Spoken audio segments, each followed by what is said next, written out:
Alright everyone, welcome back. I want to show off my latest LEGO vacuum engine. I hope you enjoy. It is a Boxer 4 long stroke. This thing is really cool. It has 2 cylinder banks on either side and 2 intakes, and it has a really simple tear down.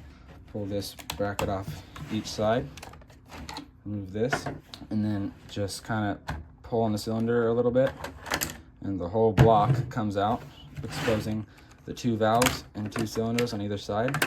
It's also just as simple to put back together. Grab the correct side block, fit the pistons into it, just like that, and then kind of just pat it in and lay them down like this. Press it all back together, and then do the same on the other side.